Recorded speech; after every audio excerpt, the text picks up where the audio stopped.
Welcome, everyone, to another episode of Beyond the Hood with Tractor Zoom. I'm your host, Andy Campbell, and today I am excited to be joined by two very important guests with us, Catherine Hesbeck from Johnson Tractor and Pat McCrabb from Nichting. And the focus today, we could talk about many things, and these two have a relationship that goes far back, and I hope we can elaborate on that. But I do want to center this around the quote is the deal. Just getting price right and all the intricacies that go into the quote process. So before we get into the meat of that, I do want to give Catherine and Pat both a chance to describe themselves, their dealerships, a little bit about their background. And so Johnson Tractor up in Wisconsin, but also an Illinois store. So Catherine, how about you kick this off? Tell us a little bit about Johnson Tractor, your guys' history, and a little bit about how you found yourself in this position. Yeah. So we are a family dealership. I am third generation of our family business. Started as a 1-2 store location, southern Wisconsin and northern Illinois. We've had some pretty significant growth over the last 4 years, getting into the central Wisconsin area and kind of bridging that gap down into northern Illinois. So we have 13 locations in central, southern Wisconsin, northern Illinois. We primarily represent Case IH, New Holland, and Kubota as our main lines. And then we do have a variety of short lines that we represent that we've inherited through our acquisitions. So we tap into a lot of different markets. We have about 250 employees. 40 of those are on the sales team. Being third generation, I wear a lot of hats, but primarily I'm with the sales team. I manage our retail business, spend a lot of time with our OEMs, looking to see where we're going, what we're selling, how we're selling. So maintaining that relationship. And then I do work with a group of our sales team daily on day-to-day business as well. Great. Pat, actually, Pat, before we get to you, I do want to make this comment early before I forget that this is monumental for me because in one of the early podcast episodes, I interviewed your uncle, Catherine. And so this is kind of like a full circle thing for me that now I get two aspects. Oh, yeah. It makes me feel actually pretty old, but special too. So, okay, Pat, how about you tell us a little bit about yourself and Nichting? Sure. Nichting is a family-owned business as well. Been in business since 1920, but a few years ago, the family is not active in day-to-day operations of the business. That's kind of when I came in as general manager of the company. We're a 5-store location in eastern Iowa, focused on Case IH and New Holland. Like Catherine, we have a few short lines, but it's pretty minimal. We're going to stay really focused on the C&H brands and large ag is what our territory hits. My background, I've been in the dealership world for 30 plus years, started out as a technician, worked up through a large organization through mergers and acquisitions and lots of changes, and was very fortunate to come to Nichting back in 2015. So. Okay. Now, I don't want to have this be a full-on like Hawkeyes versus Badgers type of thing. But even though, JJ's in eastern Iowa and Catherine, you've got Johnson Tractor in southern Wisconsin, northern Illinois, the Driftless region is kind of in between you guys, which for those that don't know, it's a little bit more rolling hills, pretty country, a little more dairy. But you guys have somewhat similar geographies, not exact. But what are the differences that you see, with your clientele in Wisconsin versus that in Iowa? I can start. Yeah. So I know, fortunately, Pat and I, we do know each other outside of this podcast. We're in a dealership group together, so we're pretty well versed with each other's organizations. I think Nichting is extremely pure with their relationship with Case IH and New Holland. And I think our biggest differentiator with our business is with our Kubota representation, we really lean pretty heavily into the consumer market. So I think that's probably the biggest difference between our organizations, but we both certainly play pretty heavily into the cash crop market as well. Yeah, yeah, I would agree. We're both very cash crop oriented. Knowing some of Johnson's locations, they've got some locations that feed right into that commercial, that consumer products line, where most of JJ Nichting's operations are, in big metropolises like Pilot Grove, who Yeah. the population is 10. So we're pretty rural oriented, but so very cash crop versus consumer products. So. Good. Don't downplay Pilot Grove. I've been there a couple times. It's a nice It's place. an amazing town. I Hmm. tell everybody that during the day, between us and the bank, the population's probably 200, and at 5:01 in the evening, it's back to two. So, Yep. That's good. Good small town stuff. yeah, Okay. yeah.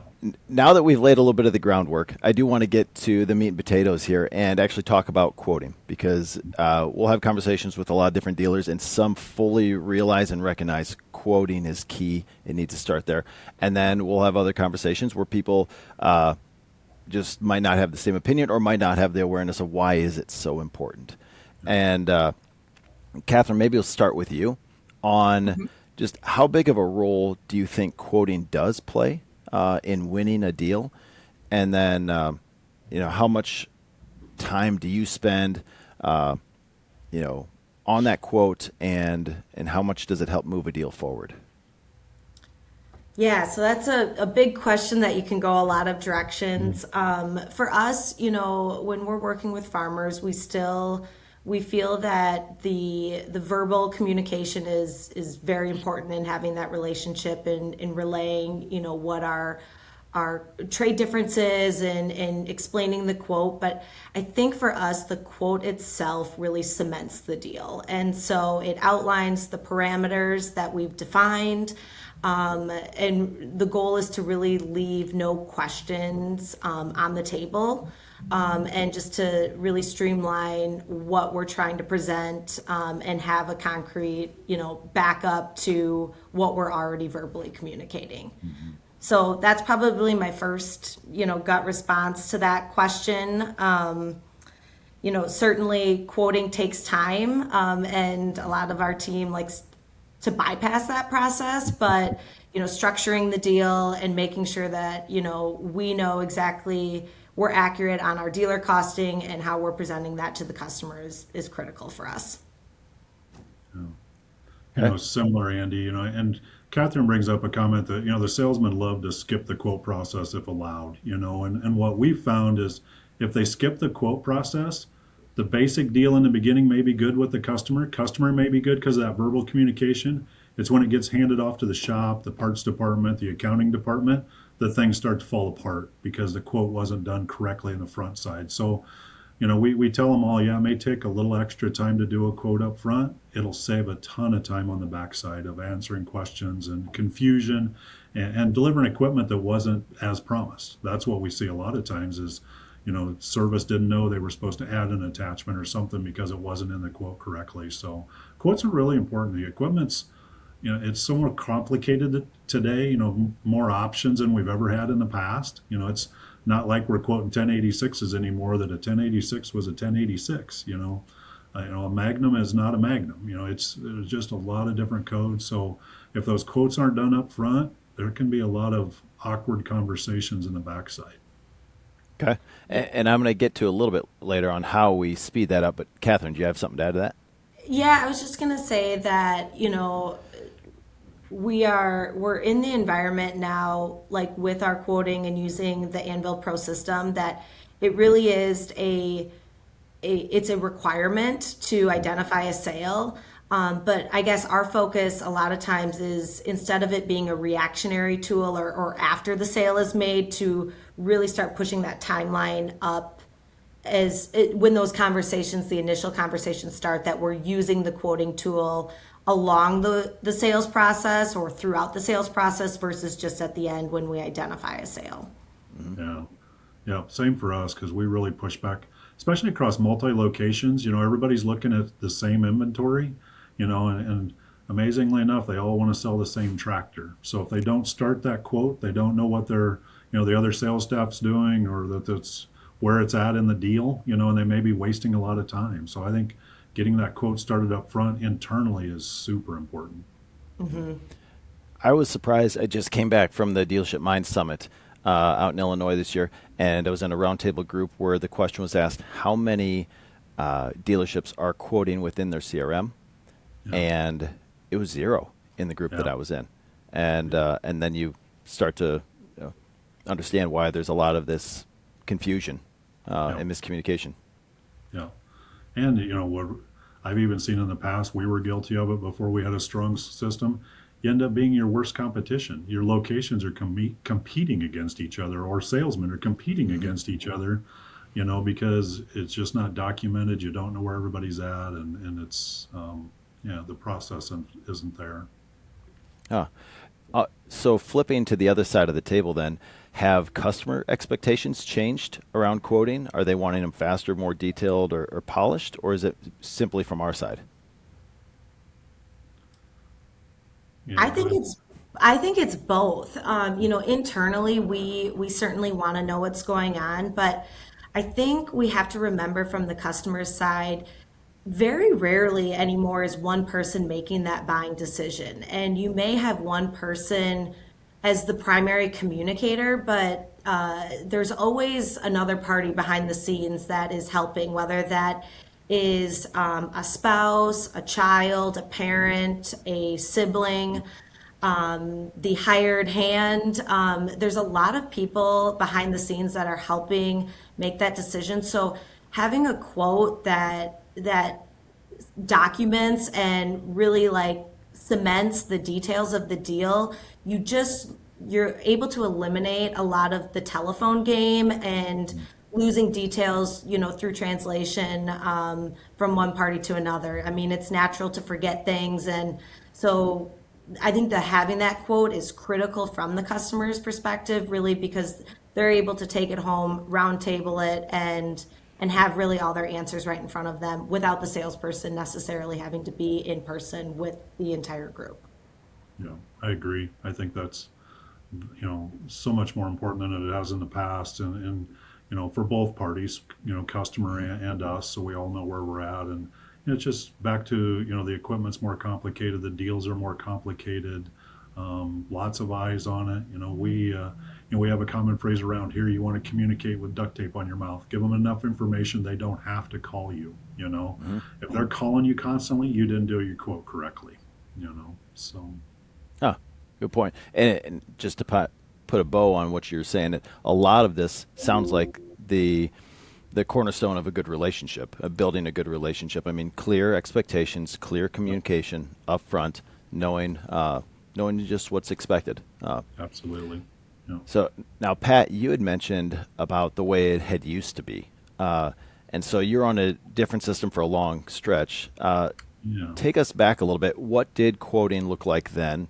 What did work, and what friction was created, though? Yeah, so I mean, going clear back to when I started with the company, we were still handwriting purchase orders, and everything was on a notebook, and I was trying to manage as we grew, manage deals across multiple locations on spreadsheets and Google Docs, and I think I tried almost every platform we could get our hands on.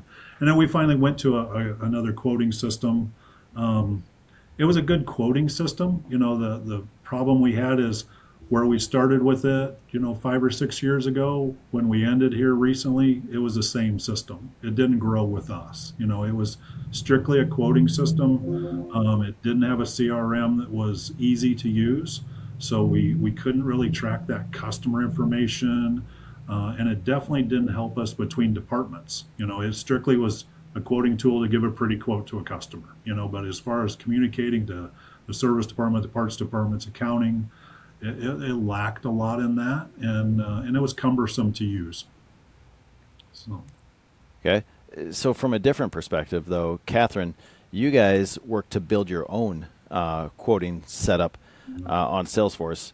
What drove that decision to have it in-house, and what did you learn from that whole process? Yeah, so I mean, we were the same way as Pat, using Excel spreadsheets in various forms. What we ended up doing is we bought into the concept of having a CRM and the importance probably 8 years ago. And Our first step was to go with an out of the box system. We quickly outgrew that and realized there was really no customization, which took us into our next step, going directly with Salesforce. Like any tech experience, it's maybe not as clearly defined what work goes into building a good environment within Salesforce. And the reality was that we just didn't have the resources internally to build, from an IT perspective, to build our environment and integrate it with our business system. We certainly had a system that was functional, and I'm very proud of what we did build, but we were to the point where we had a checklist of 10 more things that we wanted to see and we were going to develop. And when it came to demoing Anvil Pro and those items were already developed, it checked all those boxes, and then plus the development was already there for kind of that next phase. It was kind of a no-brainer for us, to work with a partner. We were already bought into the concept of Salesforce and the CRM, but the building and the back end support is really critical, and it takes a team. It takes a lot of experts to make that happen. So, from both your perspectives, and even though you come from different starting points, what would you tell other dealers that are going through this process, wherever they're at on their journey? Like, where did you start to see inefficiencies, or where were there cracks? Like, what did you notice looking back now? Was it, you're just losing time, you're losing deals, accuracy? Like, what are some of those indicators of, hey, my system might not be optimal. I could do better. Yeah, for us on the system we were on before, you know, I don't know if we were losing deals, but the deals were too slow. There was no way to really track, and sad thing, I admit, in good times in 23 when the phones were ringing off the hook and you couldn't keep up with sales, it didn't matter what system you were on. You were just pumping deals out as fast as you could pump them. And as things slowed down, and I'm, from my side pushing, where are we going to pick this back up? How are we going to keep efficient on the deals? The system just didn't allow it. You just couldn't really track where customers were going, what comments they were making, just that whole CRM side of it, and leads and different things that Anvil's allowed us to do. To advice to other, dealers that are into that is think of the dream, what's that perfect system look like, and start working on that process, and don't settle for, that's some lessons we learned. We picked some systems, this worked, but it didn't grow with us. You need a system that'll grow with you. And that's why we went to Anvil, because we feel we've seen how much it's grown in the last few years, even how much it's grown since we've been on, and it continually evolves with us, which is awesome. Yeah, I would say visibility was probably the biggest thing. One of our biggest gaps in our prior system was we really weren't able to build out the deal structure, the costing side. So we would prepare a quote and use that to present the quote, but we were using a separate system, basically in Excel, to cost out and accurately reflect the costing. And so even if we were to backtrack and find that, we were doing a lot of sideline searching and having to seek out information, and what folder was it saved in, under what name, is really, it was a lot of hunting and pecking. So having it all in one place consistently, and accessible to everyone is probably the biggest advantage, and the biggest hurdle we overcame with the switch to Anvil. Yeah, we've definitely heard that before. Now, let's take this through the actual tactical part of building a quote. Like, what does this actually look like? And I don't know who wants to take this one first, but can you just walk us through how a quote comes together, and who has to touch it, and what information you need? Yeah, I can start with that one. And it was a change in where it starts for us, because in our old system, everything started with building the piece you wanted to sell, and then the trade came in after the fact, which meant, in my mind, qualifying came in after the fact. Anvil allowed us to change that. With Tractor Zoom, all of our deals start with an appraisal on the trade. And once we've determined what the trade's worth, then you can start doing what we call the DAQ, or qualifying of the deal. And what are we really selling this customer? Because that may have changed from what they originally requested. Once we truly understand values of trades, money it's going to take to get them where they need to be, and the problem they're trying to solve. And the old system, we did a lot of quotes we didn't need to do. So ours, we start with an appraisal on the used. We do the DAQ, the qualifying, and if it looks like we're moving forward and we've got a solution for them, then we build a quote. And once it's quoted, that's what starts our process. We've got different lanes we set up. So once they present that to a customer, it moves to an in progress status. Everybody else can look and know that the customer's got numbers. We start tracking days so we can manage follow-ups and some of those things as managers, that the salesmen don't let it slip through the cracks and they don't call them back for 2 weeks, which none of the guys would ever do that, right? No. No, never. And then it moves through, and then hopefully it's going to a sold status for us. If it doesn't, we'll put it to a lost status or archived, and we'll note why. If it's lost to another dealer, they bought something else, or if it's archived, in our mind, they just didn't buy anything. They just chose not to update. But if it's sold, that's when we start that communication with the other departments. They fill out their checklists, their service requests, and all that moves out. And then we've got a sales coordination team that picks up the paperwork from them. We use the DocuSign feature within Anvil. All the paperwork's sent, emailed to the customer to be signed. They have their copies. Requisitions go to the service department. Orders are made, work's done. And again, back to the importance of that quote being filled up correctly. Salesmen can move on to the next deal, and the rest of the teams can pick up the deal and finish it for them. And is it That's how okay? Good, Catherine. Is it different for you? Yeah, we follow a very, very similar process. It all starts with the appraisal. My favorite report is you can build out different reports, but it's appraisals without quotes. And so it really drives, okay, if you're taking the time to appraise a piece of equipment, why aren't we quoting? So that's a good checkpoint to make sure that any appraisal is being associated with a quote, because we're certainly not just appraising to appraise. From there, I would like to comment the importance and how the integration with our business system is so critical. It's pulling in our stock unit information, all of the parameters, the costing, the specs that we have associated within our business system, and that feeds right into the quote. So we're not, our prior system, there's a lot of replicated data entry. And so being able to grab the account from the business system and grab the stock unit from the business system and marry those two together, really, it brings the whole thing together. And that's probably one of the most important aspects is getting those paired. And then, yeah, like Pat said, we're costing out the equipment, we're building it out, preparing that quote, and then post-sale, that's feeding into our service requests, our settlement requests. Our precision farming team is using it to manage their activity.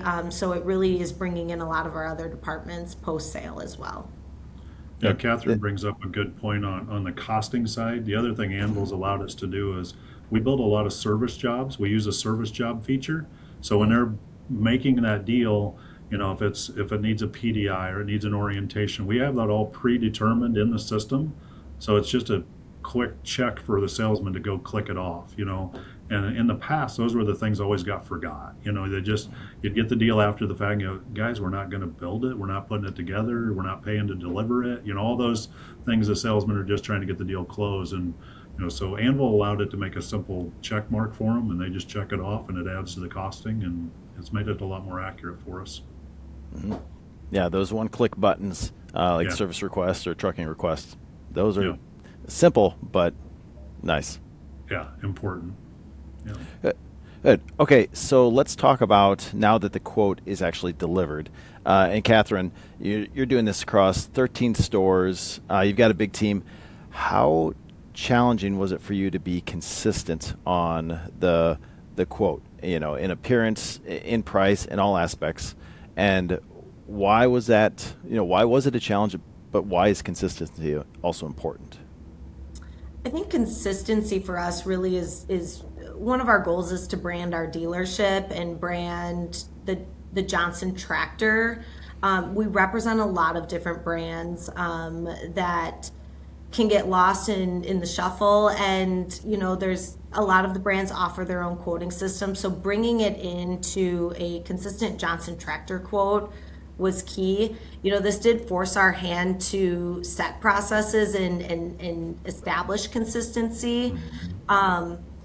Another part of this is, when we build a quote, sometimes our equipment does get somewhat complex, especially if it's a demo unit or a unit that is in a rental fleet or something that may have some uniqueness. We can build out a quote from a sales management and say, hey, here's the costing on this unit, and everyone has access to that. And that way we're quoting a unique piece consistently, setting our sales prices, establishing some basics and some standards, throughout the dealership. So one salesperson isn't trying to sell something for, $5,000 less than the other salesperson. Mm-hmm. Good. And both of you are in large ag. And Pat, you had mentioned this earlier that, a Magnum is no longer just simply a Magnum. That there's just many aspects to this. But also salespeople, time is money, and they don't want to be in a system. They want to be out, making deals. How do you get it across to your salespeople that a, quote has to be done right? And then how does that complexity show up in a quote? Because I know a lot of dealers struggle with this. They want their salespeople to be happy, but they also want them to fill out the right kind of information. How do you balance that, and how do you achieve what you need to achieve? Yeah, you're right. It's very important. They pull all that information. It does take some time. Anvil's actually sped up that process. Catherine mentioned it. With the interface with our business system, if the equipment's in stock, it's a matter of just adding it to their quote. It's super simple for them. If they're building a fresh unit, right out of C&H, and then they got to manually add a few codes for some clarification. But again, it's just once we showed them the process and where to do that, it's quick and easy to add those line items and get that information in there. And back to, most of them will learn, if they do spend that little extra time up front, it saves them a whole bunch of time in the end, because they're not answering the questions later, about those different features and things that they forgot to note. So our guys have bought into it. And it really, quotes can be made really, really quickly inside of Anvil, really quickly, especially if you're pulling it out of the business system. And pulling your trades in off of Tractor Zoom. If you're using that data to pull trades in, it's pretty painless. Okay.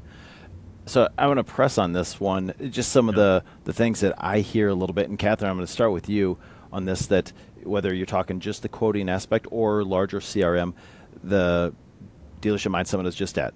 Biggest complaint they heard in the CRM roundtable was half my guys won't use it, and therefore it's not worth it.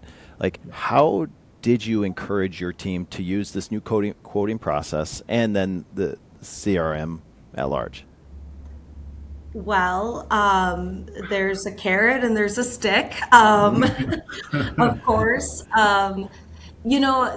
For us, fortunately, we had been using a CRM, and so this latest transition really we moved the cheese, but the same concept. Everyone knows that it's part of the way we do business.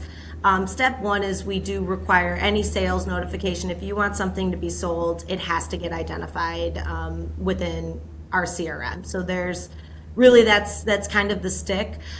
We've done some different quoting contests to encourage use and really drive use. Part of it is just overcoming and getting them comfortable.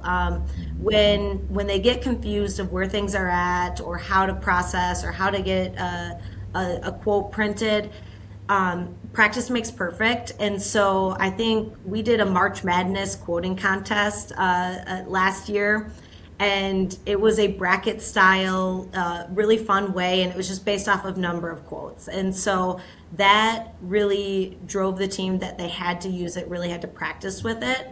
And shockingly, the winner increased their sales 30% that month, just because of the additional quoting. So that was probably one of the things we did to help, encourage the practice and just getting in there and getting comfortable. Because once you learn how to ride the bike, it's not difficult, but you have to be willing to take the training wheels off too. So Nice. I like that example. Pat, what about you guys? Yeah, similar, from our old system to Anvil, it was a pretty easy transition. Fact is, when we first started doing the rollout, we picked a few key people to start with just to see what bugs we had. And once the word got out, the rest of the staff was upset because they wanted to know how quickly they were going to move, because it was that much easier to run than our old. So it was going from our old system to Anvil. It was an easy one. Now, when we originally went onto a quoting system, years ago into that old one, like Catherine said, it was a struggle, but we made it mandatory. We made every deal had to be in there to count as a deal. You couldn't turn in a piece of paper or just call a sales coordinator and tell them it was sold. You had to turn in a quote. And once the guys got it, and the gals got to using it, they figured it out pretty quickly, and it worked. Catherine brought up a good point. She's always creative with these contests, and I wish I was as creative as she was, but she's got a valid point that they watch each other, whether you set a formal contest or not, and they see those successful salespeople. There's a definite quote ratio that they have that is why they're successful. And when those other ones are trying to figure it out, that's what we usually point out, going, well, how many quotes did you do compared to them last week or last month? And it drives activity. So they've bought into the quoting for us. On that one right there, because I love the idea of measuring the metrics and scorecards and just the gamification of it all. Catherine, and I apologize because I'm totally dropping this one out of left field on you guys, but you had mentioned that appraisals without quotes was one of your favorite reports. Mm-hmm. And this concept of favorite reports is something I love. I think we might expand on it later. So what are other favorite reports that you guys have? And maybe Catherine, I'll start with you, and then Patrick, you get a second to think about this one. Yeah, so we have, the first thing you see when you log in is the dashboard. And so the main thing you see is quotes by store location. It's a bar graph. So it's a very clear who's quoted the most. I've got it by stores, but by people too. But the one that really drives our sales team is it's just a sales ranking by dollars.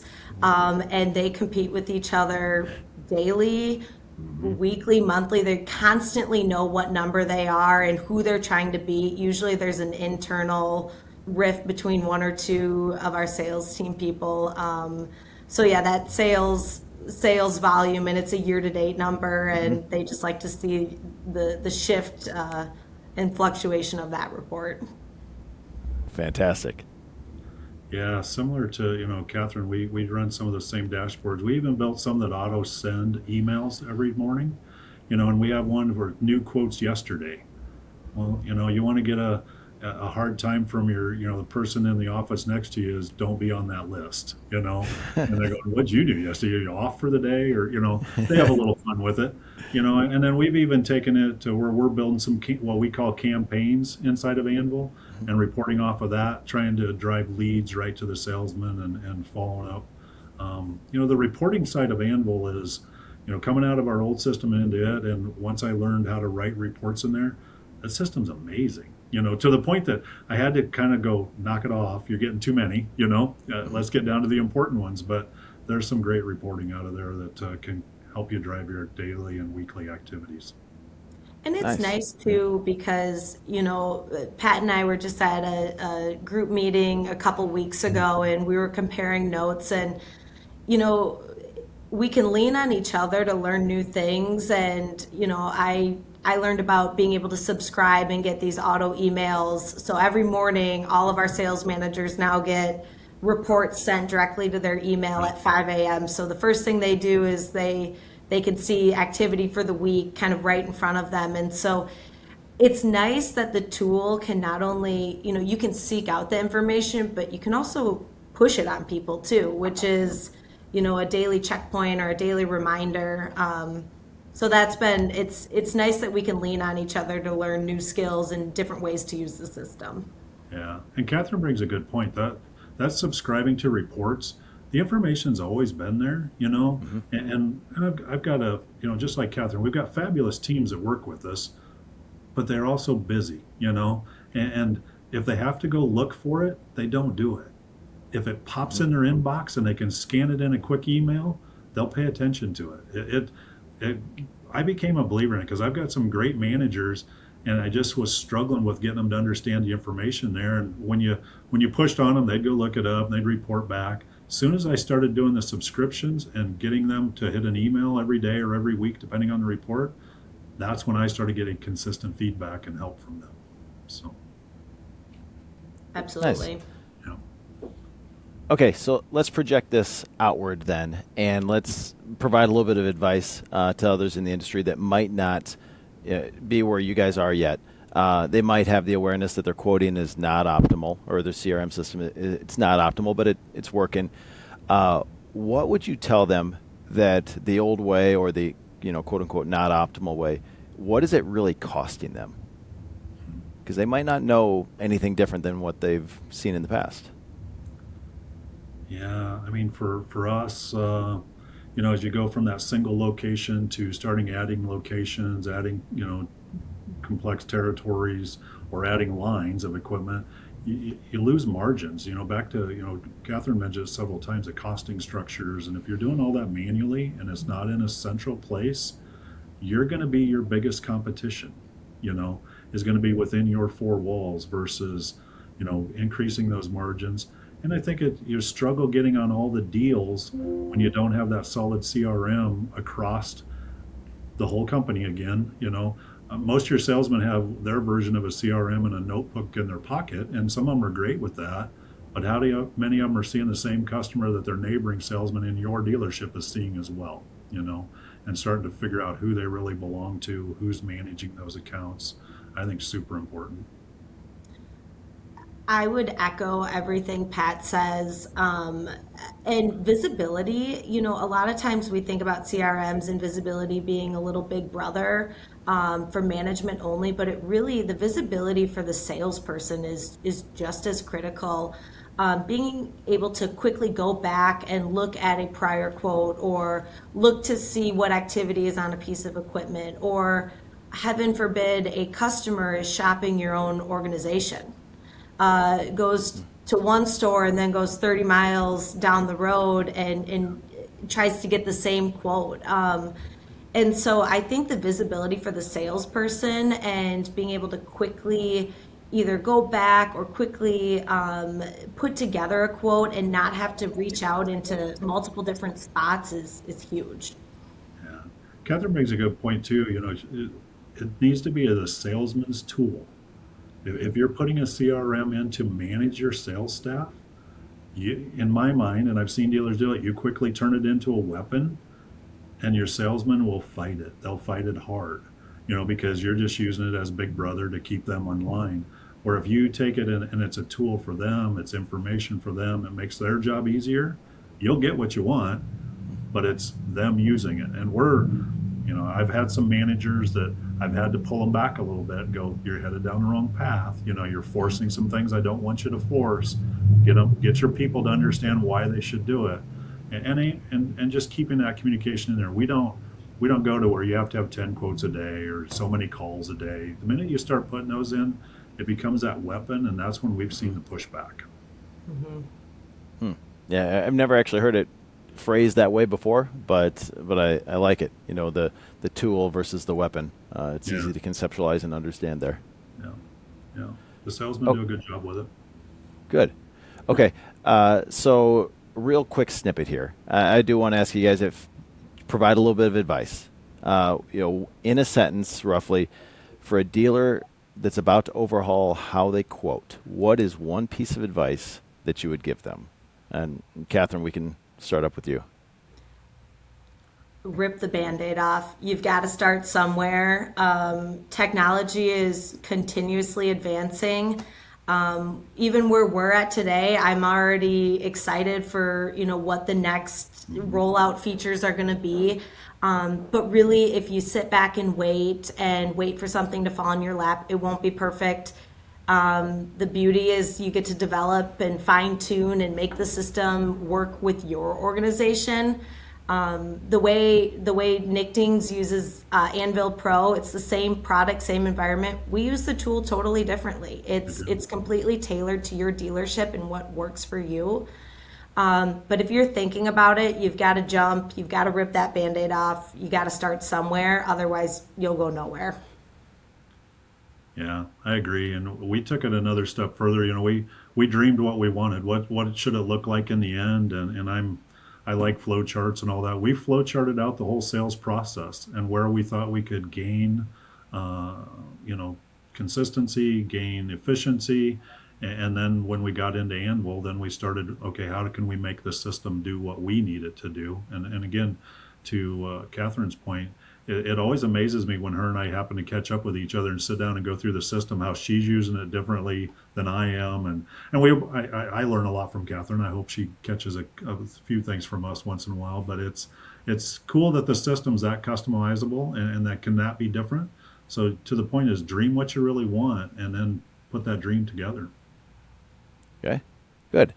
And so on that idea of dream where you want to go and then start now, rip the Band-Aid off and get going.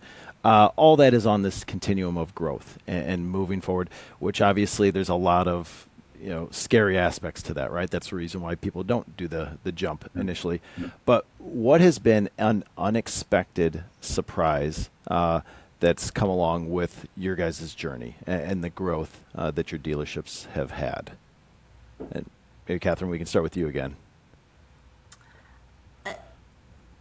An unexpected surprise, I guess, with this latest, or with getting on board with Anvil Pro is really, honestly, the support we get. Our team is now kind of past any resistance phase, and I'm getting more feedback and kind of attacks on we want more, like what's the next feature.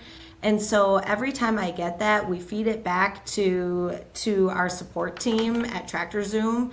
And truthfully, it's just a matter of time of when that gets released and launched or fixed or fine-tuned for us. So I think it's nice seeing the switch from the resistance to the proactive, we want more, which is great. Mm-hmm. Yeah, as Catherine said, and the surprise for us is, as we, even before the system, but as you're growing in locations, as your business is growing, the talent pool that you're drawing from, if you are open to listening, is amazing. I mean, there's things that we started in the sales process years ago, or even when we went to Anvil, and once we got users using it, they'd come back and go, well, why do we do that? That's not how we do it at our location, And then you start working through best practices and some changes. It's most of us all have an amazing group of people we get to work with every day. We need to listen to them because, and as you grow and get more of those people, that's just a bigger pool to draw from, and they're in the trenches every day. I tell them if you're relying on me to invent this wheel from A to Z, I'll build you a wheel and it'll probably flat on one side in your mind, so rely on the team to help you move it forward. Okay. On that note, I do want to say this has been a phenomenal conversation. I love having both of you on there, especially given your guys' past relationship and comparing and contrasting your dealerships. But I do want to take in this last question, go forward, and it doesn't necessarily even have to be quote related, CRM related. It can be whatever. But I am curious from both of your perspectives what the future does look like, because we're sitting here recording this in the summer, late in the summer of 26. And so there's a lot of question marks, especially in terms of large ag right now, and technology, even more questions. So, what does the future look like? And on top of that, What are each of you focused on just to try to help prepare you and your dealerships for that? Yeah, I can start. I mean, the few things I think, I mean, we've seen it for several years in the dealership network that mergers and acquisitions, look at our growth, look at, the other dealers around us. I think that we've also got to understand our customers are doing that same thing, may not be a merger and acquisition, but it's the neighbor retired and they just picked up extra acres. We're not gaining a lot of new customers. We're just gaining bigger customers, and their requirement for technology, for efficiency, for support is becoming a bigger problem by the day, and especially if you're not, as a business, growing with that technology, whether it's Anvil, whether it's AI, whether, all these things coming down the road. I think as a business, that's where my head's going, is how can we support these customers that are becoming fewer, becoming bigger, becoming more tech savvy, becoming, more of that business to business relationship. I think personal relationships are always going to be important in the ag world. But I think that business to business relationship is becoming more and more important than the personal one, because if you can't solve the problem, they will find somebody that can. The internet has made them coast to coast shoppers or worldwide shoppers, however you want to look at it in some ways, if we can't solve the problem locally. And I think technology is where we've got to work towards that.